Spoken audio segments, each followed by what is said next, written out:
Hey guys, welcome back to my channel. It's your girl OmoAribidesi. Thanks for clicking on this video. Thanks for joining it. This is the most requested video so far, and I'm glad I'm able to finally sit down to shoot this video.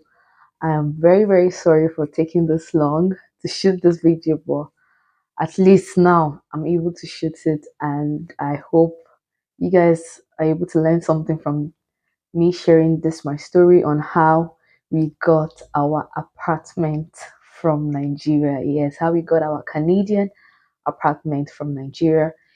If you're new to this channel, thanks for joining in. Don't forget to subscribe to this channel and all that good stuff. And to my OGs, thanks for always coming back to my video. Without further ado, let's get right straight to this video.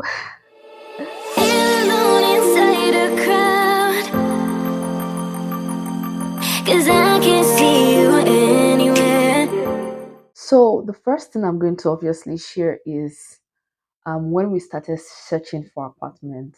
I'm actually going to first say that because I'm supposed to start with the why, but I'll start with when. And this is because we've always started searching for apartments way before we even thought of um, getting an apartment from Nigeria.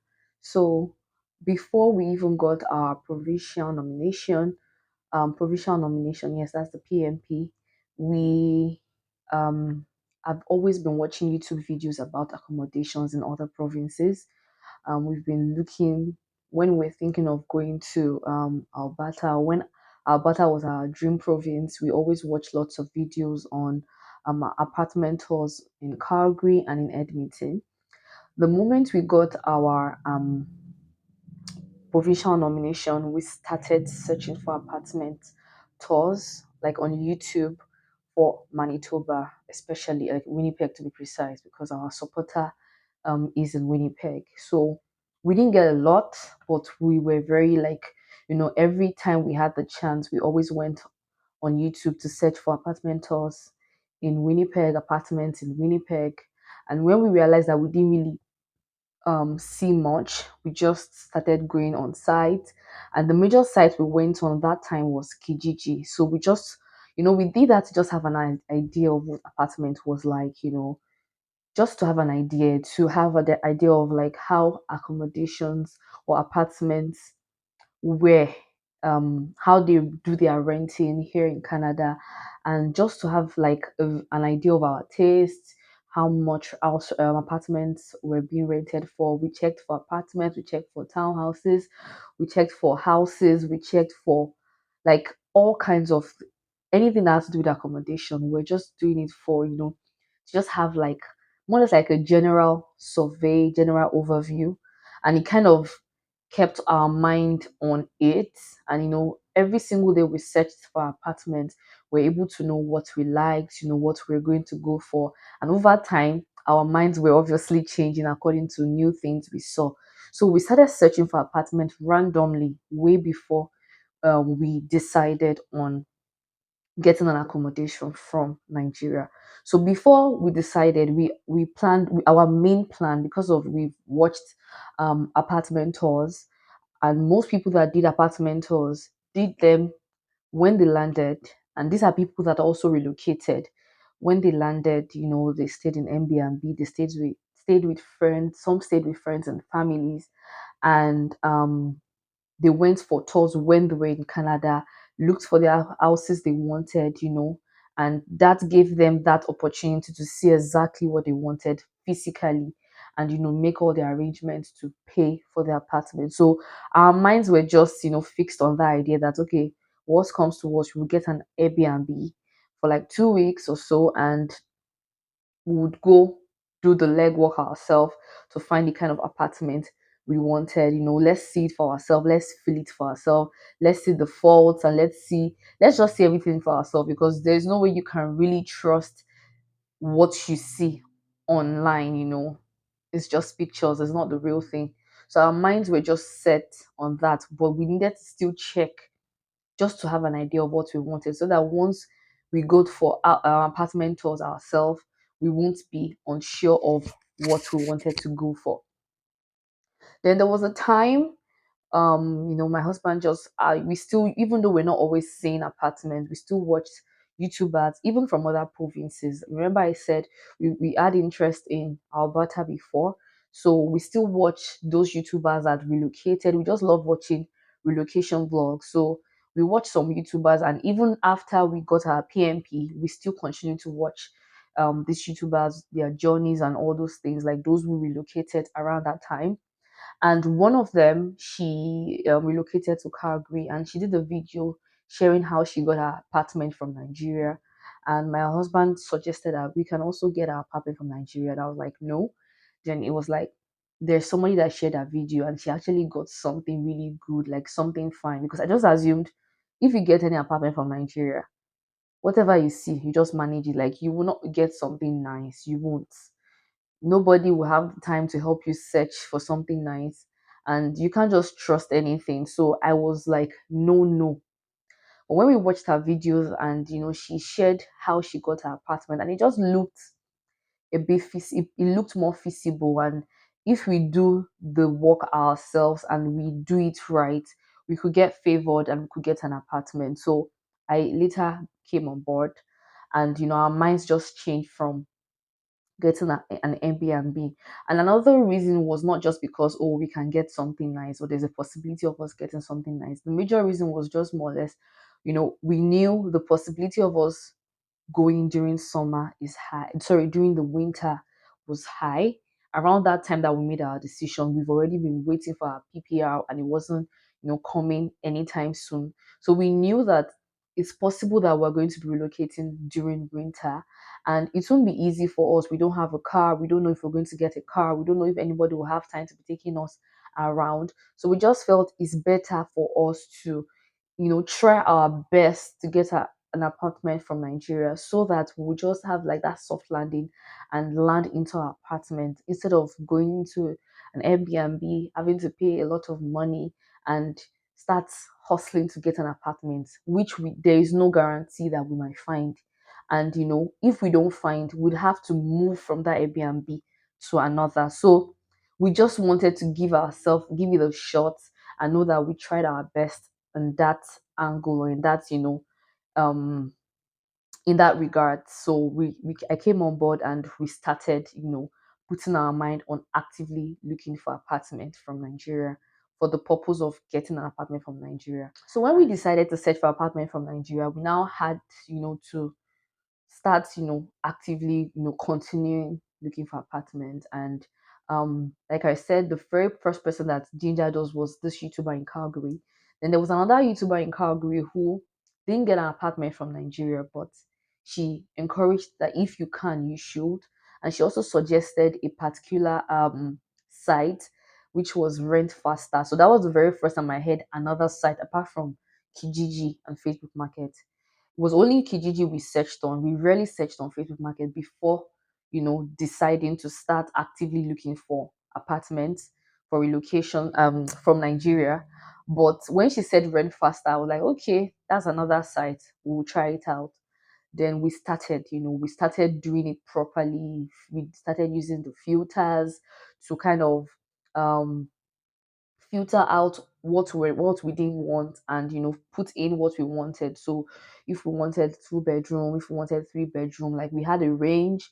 We started working talking about our budget, what was the budget that we can't pass, and just the limits we can't pass, our limits, to just help us know what we are looking for, and also help us with the filtering on all platforms. We focus solely on Rent Faster around that time. And we started the filtering. We started knowing, checking for what we wanted. If we could deal with utilities, if we wanted utilities inclusive, or if we did not mind if it wasn't inclusive, like if we're going to have to pay for our utilities. And we started taking on our preference, how nice we want our apartment to be. If it's possible for us to get a very nice apartment that has, classy modern features at within our budget, we started checking all that. And we started checking for possible availability for the time we're going to land. Even though at that point in time we didn't know, but we're just trying to see around, okay, towards the end of the year, possibly. Then we started our filtering, and it kind of just gave us perspective of, or an idea of what accommodations were within, using our filter, using the filters that we used. And it just made it, real for us. So we just did that for a period of time. We didn't do so much more than that. We kept on searching, and after a while we waited until we got our PPR. Now, when we got our PPR, it became real. Like, a lot of things became real for us. Exchange rates was already really high around that time. So we needed to really, really be realistic with our budget. Then we also needed to open-minded with, the things we wanted to compromise on, because we had a very, not so short, but we had about, like, I think 2 to 3 months before we traveled from when we got our PPR. So we needed to, like, work faster on starting to, as an on calling, these companies, these agencies, and whatever, and just knowing which accommodations was available for the time we booked our ticket when we we're going to be landing in Winnipeg. So we tightened our seatbelts. We realized that, or we fastened our seatbelts, and we realized that we needed to be realistic. I needed to compromise on some things that I wanted, but possibly might not get. And same for my husband. He also needed to compromise, as long as we had the most important things we wanted. And, we kept on searching. We had a Canadian number, and, whenever we needed to call, we would call, just to know. Because sometimes you will see an apartment that is available, but if you call, they might tell you it might not be available, um something like it might not be it might not be available when you get to call them. So sometimes they might not have updated info on the site. So it's always good to call. So we called, and sometimes they will tell us that they will let us know, they will get back to us, or they will, sometimes it might not be available for when, maybe it's available at a particular time that we're checking, but we wanted to know if they will have any available for when we are going to land. So we would call that, oh, we like your apartment. Would you have anyone available for the time we'll be landing? And some of the people we called would tell us they will get back to us, and they never go back to us. So we just kept on searching and searching. And later on, we realized that, okay, we know what we want. We know what we can compromise on. We know, like, how to search for proximity to certain places, which we knew to a large extent what we're looking for. So we're not unsure of our budget. We're very sure of our budget. We're very sure of what we can take in terms of the utilities. We were open-minded to um utilities not inclusive. Like, we calculated the possible amount of utilities, or how much utilities could possibly be, and we're like, okay, within our budget, if we get accommodation for this price and we add the utilities to it, it's still going to fall within our budget. So we didn't want finding utilities inclusive to be like a limiting factor for us, because we might not get the kind of apartment that we want if it has all utilities inclusive. So we just, we knew that also. And we knew, okay, we're looking for a place that is not so far from bus stop, that is not so far from some shopping complexes or something like that, like, at least convenience stores. So it's not far from the main road. So we knew what we wanted, and we just decided to wait. We searched as much as we could search. The only thing that was holding us back was there weren't accommodations available for when we were going to be landing. So we needed to wait to when it's a bit, like, maybe like a month or so, to when we're going to be landing. Then we started the search again. So I think about, before we decided to wait, the ones we saw, we started sending them messages. We sent a number of messages on Facebook Market, on Rent Faster, and on Kijiji. So we sent the application and we waited, and we didn't really get any notification of any response from anyone. But since we said we're going to wait till like about a month, we didn't bother. So when it was like towards the, let me say, I think it was ending of September or so, ending of September to beginning of October, I just told my husband that, you said it not sent you a message on Facebook. Let's just check. Maybe you just need to go on your app, and you might see a message. So he went on the app, and he actually received messages for some people. But unfortunately, we were late because they replied almost immediately, and we didn't get back. So those accommodations, when that particular person that replied that had an available accommodation wasn't available anymore. So what we did was we just continued checking that. Now we're going to see lots of available apartments for November 1st or for November 2nd, November 1st, 2nd. So on that Facebook market, that particular one of those people that we sent, or agents that we sent message to, that that responded to us, there was more or less like an attached advert. I don't know how we saw it. I don't even know how we came about, but an advertisement for another apartment. And that apartment, there was like a discount for it. So my husband just checked it, and then he realized that it wasn't even in Winnipeg, it was outside Winnipeg. He just said, let him call them. Is this apartment available? Let us even hear. Even if it's available, if it's outside Winnipeg, let's just, walk towards knowing more about the apartment. And they were like, then I think then we called my cousin, and my cousin said it's not so far from Winnipeg. So if at all we even get it, it might not be that bad. So we're like, as long as we even get something, let's just try. So we put a call through and to the agent, and the agent told us they actually have exactly that apartment in Winnipeg. Exactly the way it looked, the beauty, everything, exactly that apartment in Winnipeg at the same price. It was just like a miracle. So we told them we have our supporter, we have a supporter, and is it okay for the supporter to kind of communicate with them so that they would know what next to do? And at that point in time, we didn't know if they were going to ask for the whole guarantor thing or the Canadian bank statement, and we didn't have any of those, and we also didn't have plans on paying for 3 months or 6 months because we didn't have that money. So what we did was we're just hopeful. So we called my cousin, and my cousin said, okay, no problem. We gave him their number, and he called, and he told us that that's fine, that they're ready to collect the security deposits if we pay that as soon as we can. And once we pay the security deposit, they will send us a form to fill. We'll fill the application form, and would go on from there.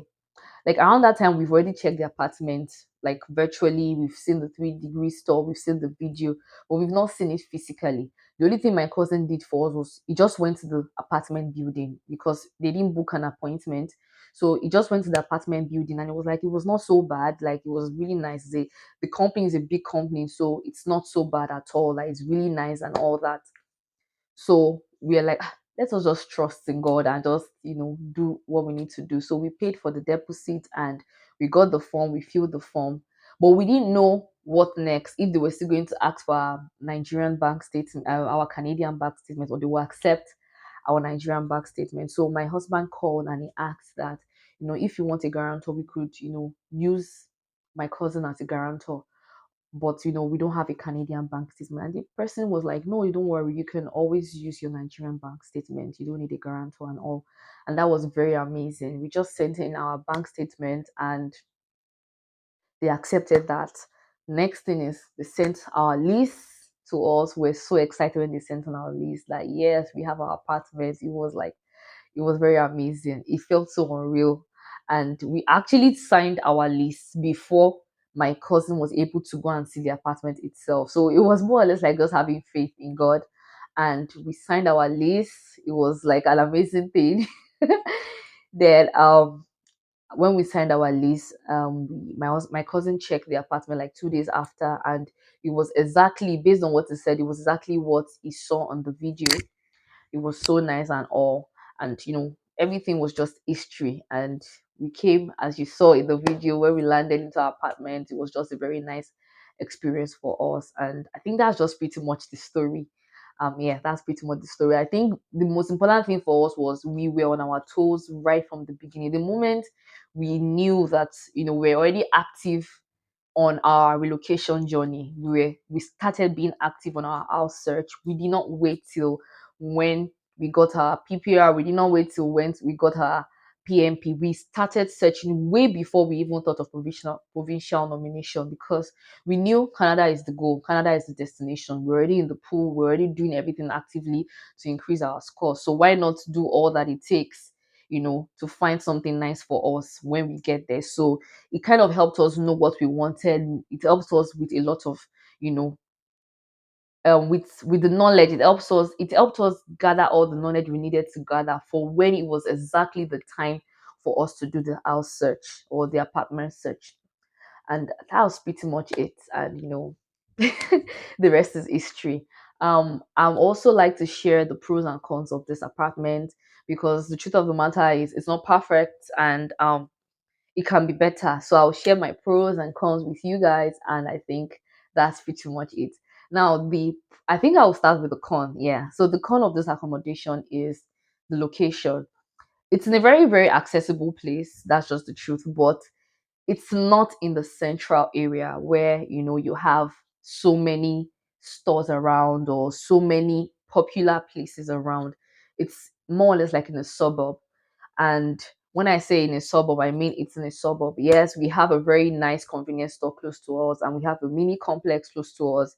There's Timonti's close to us. There's a clinic, there are pharmacies, all those things are there, but they are not major. We don't have a 7-Eleven close to us. We don't have a KFC. We don't have like a McDonald's or a superstore close to us. It doesn't have that, as my husband calls it, workability index. So to take walks to run so many errands, it doesn't have that. It can be sometimes limiting, not necessarily for me, because I feel if I want to go get something major, I'll probably just take a taxi or enter a bus. But my husband loves taking walks. Like he rather takes walk to buy something. It's not everything you need to drive a car or you need to take a bus. Like sometimes you just want to stroll to like a McDonald's or to buy ice cream, and we don't really have much of that. So that's one of the con. I think another one is bus don't run frequently here, and they don't run at all on weekends. Like for me, that is like the major bummer, because if I have anywhere to go to during the weekend, I have to take a taxi. And during the weekdays, I can't just say once I miss my bus, oh, in the next 11 minutes or in the next 10 minutes or 5 minutes, another bus is coming. There are some places that every two minutes or every 1 minute a bus is always coming. We Once you miss your bus, like you have to wait for like maybe 45 minutes for the next bus, which means you have to be right on time if you don't want to miss an appointment or anything. And that is like another con, I wouldn't lie. And I think for me, that's like the major con. I think it's just that bus aspect that is the major con. The proximity to so many shopping complexes is not so much of a con for me. So I'll leave that at that. Now let's go to the pros. The pros of this location of this apartment is it's so beautiful. Like whenever I go out and I come back home, I'm always very happy. Like I'm always very, very happy. That's just pretty much it. I don't even know what to say. Like I just feel at home. At home, I feel the warmth of this house. Yes, utilities is not inclusive, so sometimes we don't turn on our heater and it's cold, but doesn't mean I still don't feel the warmth in this house, because at the end of the day, when we buy our house, by God's grace, utilities will not be inclusive. You still have to be paying for your utilities. So I just use that as a means to train ourselves on how we're going to manage it so that it doesn't get too overwhelming for us when that time comes. So I feel the warmth in this house. I love the space. I love the accessibility to places, to the bathroom, to the kitchen. I love the room. My daughter finds it very nice. She runs around, she has fun, and it's just very beautiful. It's very resourceful. I love the fact that it's a two-bedroom apartment. I just love the house. I love the fact that the environment is very safe. Very safe, very serene, very quiet. There are lots of very friendly people here. When I say very friendly, I just mean like nice. It just feels warm even when you go out and you see people around you, they just smile at you and you smile back. I just feel, even though it's a general Canadian thing, I feel it here too. And it's just very serene, it's very nice, very, I don't know, I just love the environment. And I think that's pretty much it. And another con is we don't have a lot of Nigerian community here. Like, it's not so much. There's some places you go to in Canada or in Winnipeg that left, right, center, you'll be seeing Nigerians, you'll be hearing Yoruba self, but we don't have much of that. Although it's not a con for me, it's more of a con for my husband. It's not a con for me because I feel I don't have to be seeing a certain like racial community every single time. I can always see them once in a while. I'll be happy. I can always communicate with them if I have their contact. I'll be happy. But whoever I see, as long as you're human and you're kind and you're nice, I think it's fine by me. It's not necessarily a con. It's good to still build a Nigerian community, regardless of whether you see them or not. Like, it's still good to build a community where you guys can be there for one another, no matter the proximity, if you get what I'm saying. And that's pretty much it. Yeah, I think that's pretty much it. I love this place and I'm grateful. It gave us a very good soft landing, which is an important pro. Like, it gave us a very good soft landing. I know what a lot of people go through once they land here, and they are just not able to find that stability because they don't have an apartment and they are still trying to find one. So we didn't have to go through that, and I'm grateful for that. Thanks to this apartment. And that's pretty much it. That's pretty much it. Thanks for watching this video. I hope you enjoyed it. I hope I tried my best to share the story. And as always, if you like this video, give it a thumbs up. Don't forget to subscribe to my channel. As always, don't forget to turn your post notification bell so that whenever I upload new videos, you'll be the very first person to know about it. Till next time, make sure you take good care of yourself. Bye bye. To speak, yeah, quick to change.